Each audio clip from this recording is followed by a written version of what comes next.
Hello friends, welcome to my channel Fantastic Diva. My name is Saina Arora. आज की हम इस video में बात करने वाले हैं एक्सेल के बेसिक फंक्शंस की। ये वीडियो मैंने एक सब्सक्राइबर की डिमांड पे ही बनाया है क्योंकि मैंने एक वीडियो में एक एक्सेल यूज किया था, उसमें कुछ फॉर्मूलेस थे। उसको देख के मेरे पास किसी ने एक बेसिक क्वेरी करी कि क्या आपको अगर एक्सेल के कुछ टिप्स एंड ट्रिक्स आते हैं जो हम डेली यूज में करते हैं तो क्या आप शेयर कर सकते हैं, उसके ऊपर कुछ वीडियोस बनाएं। इसलिए आजकल आप मेरे चैनल पर कुछ एक्सेल के वीडियोस देख रहे होंगे और आने वाले टाइम में भी मैं ट्राई करूंगी कि एक्सेल के जो भी वीडियोस, बेसिक वीडियोस या इंटरमीडिएट या एडवांस लेवल वाले हो सकते हैं, जो आपको नॉलेज चाहिए हो, या अगर आप मुझे कोई क्वेरी करते हैं किसी फंक्शन पे, मैं वो बनाने का भी ट्राई करूंगी। और जो हमारे बाकी फाइनेंस रिलेटेड टॉपिक है, ये तो हमारा एज इट इज चलता ही रहेगा। तो आप मेरे साथ इस वीडियो में बने रहें। अगर आप एक्सेल के बारे में जानकारी चाहते हैं तो मुझे कमेंट करके भी जरूर बताएं। आज हम इस वीडियो में कवर करने वाले हैं एक्सेल के कुछ बेसिक फंक्शन, जैसे कि काउंट है, काउंट ए है, ट्रिम है, क्लीन फंक्शन है, अपर लोअर प्रॉपर। तो हम इन सब बेसिक फंक्शंस को इसमें कवर करेंगे। तो अगर आप मेरे चैनल पर न्यू हैं तो इसको सब्सक्राइब करना ना भूलें। तो सबसे पहले बात करते हैं काउंट की। काउंट फंक्शन क्या करता है? काउंट फंक्शन जो है आपके डेटा रेंज में ये चेक करता है कि कितने न्यूमेरिक वैल्यूज है। जैसे कि आप देख सकते हैं इस फर्स्ट रो में 5 न्यूमेरिक वैल्यू है। तो जब हम काउंट फंक्शन का यूज करेंगे उसके लिए आप टाइप करें इज इक्वल टू और आप लिखिए काउंट ब्रैकेट स्टार्ट और इस पूरा रेंज को सिलेक्ट कर लें। तो ये आपकी पर्टिकुलर रेंज में जितने भी न्यूमेरिक वैल्यूज होंगे उसको काउंट करेगा। काउंट जो है ब्लैंक टेक्स्ट या एरर को काउंट नहीं करता है। तो यही फॉर्मूला अगर हम इस तरीके से ड्रैग करते हैं तो आप देखेंगे कि नेक्स्ट रो में एक एम्प्टी सेल है। तो हमारा काउंट जो आया 4। उसके नेक्स्ट रो में हमारे पास 2 एम्प्टी सेल्स हैं, इसीलिए यहाँ पर काउंट है 3। नेक्स्ट में टेक्स्ट वैल्यू है तो ये टेक्स्ट को भी काउंट नहीं करता है, तो यहाँ पर हमारा काउंट हो जाता है 4। और एरर, अगर कोई आपकी सेल्स का के अंदर कोई एरर है तो ये उसको भी काउंट नहीं करेगा। तो आप यहाँ पे देख सकते हैं कि 4 जो है न्यूमेरिक वैल्यूज है, तो हमारा काउंट है 4। तो इसलिए काउंट जो है बेसिकली ओनली न्यूमेरिक वैल्यू को काउंट करता है। तो आप अपने डेटा सेट में अपनी नीड के अकॉर्डिंग इसको लगा सकते हैं। अब हम नेक्स्ट बात करते हैं काउंट ए की। काउंट ए क्या करता है? ये काउंट से थोड़ा डिफरेंट है। ये जो है ओनली आपके जो है एम्प्टी सेल है उसको काउंट नहीं करेगा, पर अगर कोई भी वैल्यू एग्जिस्ट करती है सेल के अंदर, सपोज कि अल्फा वैल्यू है या एरर है, कुछ भी अगर एग्जिस्ट कर रहा है, कोई स्पेस भी एग्जिस्ट कर रहा होगा, तो ये आपको काउंट करेगा। बट एम्प्टी ये नहीं काउंट करता है। तो आइए हम देखते हैं इस तरीके से आप अप्लाई करें काउंट ए। आपको ब्रैकेट स्टार्ट करना है, आपको अपना ये रेंज सिलेक्ट करना है और इसको क्लोज कर देना है। तो यहाँ पे तो 5 जो थी हमारी न्यूमेरिक वैल्यूज थी, इसमें कोई इशू नहीं है। नेक्स्ट में आप देख सकते हैं हमारे पास 2 एम्प्टी सेल्स हैं, ये उसको काउंट नहीं करेगा, हमारा आंसर आएगा 3। अब हम आगे ड्रैग करते हैं। आप यहाँ पे देखें, यहाँ पे 3 न्यूमेरिक वैल्यू है इस रो में और एक जो है अल्फा वैल्यू है, तो हमारा काउंट जो है 4। तो ये एम्प्टी को काउंट नहीं करता, अदरवाइज कोई भी वैल्यू एग्जिस्ट करती है ये उसको काउंट करता है। इसके अंदर हमारे पास 5 जो है पूरा फिल है, कोई भी एम्प्टी नहीं है, तो यहाँ पे आ गया 5 और नेक्स्ट भी 5, बिकॉज हमारे पास कोई भी एम्प्टी सेल नहीं है। तो इस तरीके से हमने देखा कि काउंट ए जो है बेसिकली सारी वैल्यूज को काउंट करता है एक्सेप्ट एम्प्टी सेल्स को।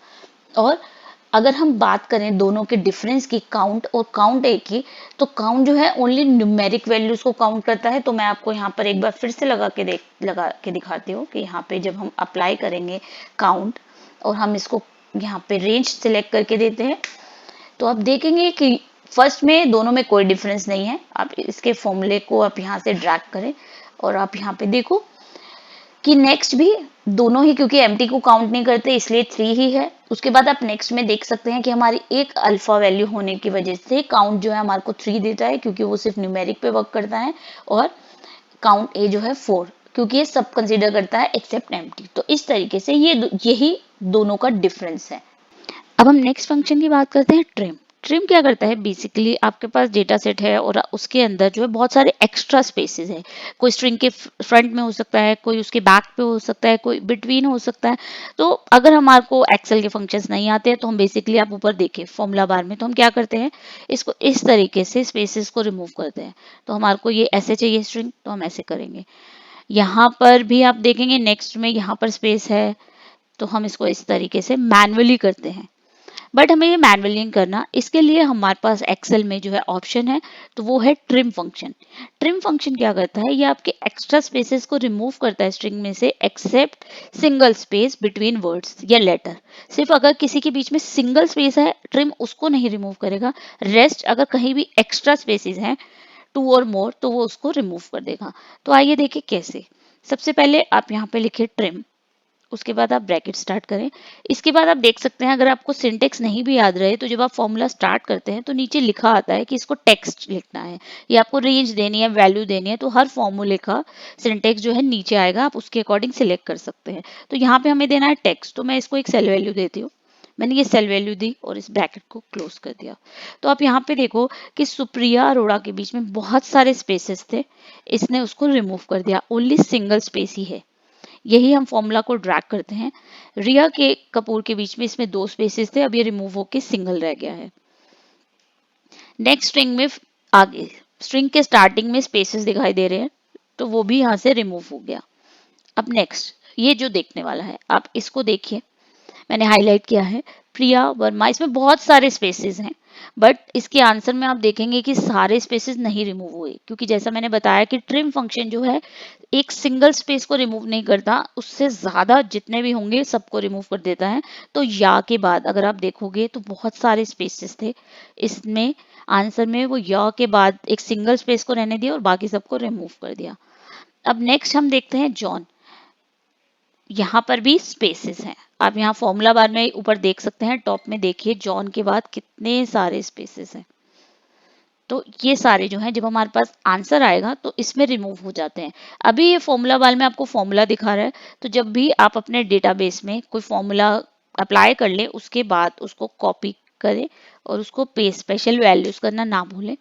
नहीं तो एक रीजन ये है इसको पे स्पेशल वैल्यूज करने का कि अगर कभी आपने यहाँ पर कोई और स्ट्रिंग चेंज कर दिया, सपोज मैंने इसको ऐसे कर दिया, नहीं ये वाला तो मैंने हटा दिया, सपोज मैंने इसको ऐसे कर दिया, तो आपका ये भी चेंज हो जाएगा।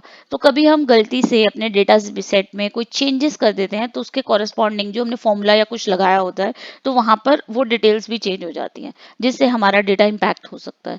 तो इसलिए हमेशा अपना काम पूरा हो जाए, आप सारे फॉर्मूले अप्लाई करने के बाद इसको पे स्पेशल वैल्यूज करें, ताकि सिर्फ वैल्यू रह जाए, फॉर्मूला अब आप देखें ऊपर फॉर्मूला बार में नहीं है, अब ये एक वैल्यू ही है। तो दूसरा ये आपके, अगर आपके शीट में बहुत सारे फॉर्मूलाज हैं तो आपका फाइल साइज भी इंक्रीज हो जाता है, तो उसको अवॉइड करने के लिए आप इस बेसिक ट्रिक्स का ध्यान रखें। तो अब हम देखते हैं कि जॉन के अंदर अब कोई भी स्पेस नहीं है, वहीं जो हमारा डेटा सेट था आप देखिए यहाँ पर पहले इतने सारे स्पेसेस थे, पर जो हमारा स्ट्रिंग चेंज हो गया है इसमें कोई भी स्पेस नहीं है। तो ये था ट्रिम फंक्शन। अब हम नेक्स्ट बात करते हैं क्लीन फंक्शन की। क्लीन फंक्शन क्या करता है, ये आपके डेटा सेट में जो भी नॉन प्रिंटेबल करेक्टर होते हैं, जैसे कि आप मेरे पास यहाँ ड्रो 10th और 11th में देख सकते हैं, जो अनरीडेबल करेक्टर हैं, ये मोस्टली तभी आते हैं जब आप डेटा को कहीं से एक्सपोर्ट करते हैं या आपने किसी फाइल से इसके अंदर इंपोर्ट किया हो, तो ये क्रिएट हो जाते हैं इस तरीके से जंक कैरेक्टर, जब आप डेटा कहीं से कॉपी करके ला रहे हैं या किसी फाइल से एक्सेल में लोड कर रहे हैं। तो वो कैरेक्टर्स को रिमूव करने के लिए हम क्लीन फंक्शन का यूज करते हैं। तो क्लीन फंक्शन कैसे वर्क करेगा, आप देखिए यहाँ पे आप लिखेंगे क्लीन और ब्रैकेट स्टार्ट, और आप यहाँ पर इसको इस तरीके से ड्रैग कर दीजिए। तो अब आप देखें कि जो भी नॉन प्रिंटेबल या नॉन रीडेबल कैरेक्टर थे वो यहाँ से रिमूव हो गए। तो बेसिकली क्लीन आपका ऐसे करेक्टर्स को रिमूव करता है। अभी मैं आपको दिखाती हूँ, आप मेरे 9th रो में देखें और फॉर्मूला बार में यहाँ पे एक स्पेस था, क्लीन स्पेसेस रिमूव नहीं करता, इसको याद रखिएगा, ये हमेशा only non printable character remove करता है। यहाँ पर मैं आपको इसको पे स्पेशल वैल्यूज करके दिखाती हूँ। आप यहाँ पे फॉर्मूला बार में देखिए स्पेस अभी भी एग्जिस्ट करता है। तो ये स्पेस के ऊपर वर्क नहीं करता है, ये सिर्फ ऐसे जो 10th और 11th में ऐसे करेक्टर्स हैं नॉन प्रिंटेबल, उन्हीं पे वर्क करता है ये।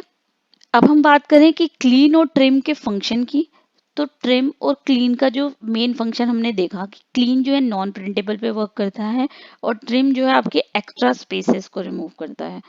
तो अगर आप यहाँ पे देखें कि ये ट्रिम फंक्शन हम अप्लाई करते हैं, ये नॉन प्रिंटेबल पे वर्क नहीं करेगा, मैंने इसको आपको अप्लाई करके दिया। देखिए 10th और 11th रो में कोई भी डिफरेंस नहीं हुआ, क्योंकि ये उसके लिए एक करेक्टर है, वो उसको रिमूव नहीं करता है।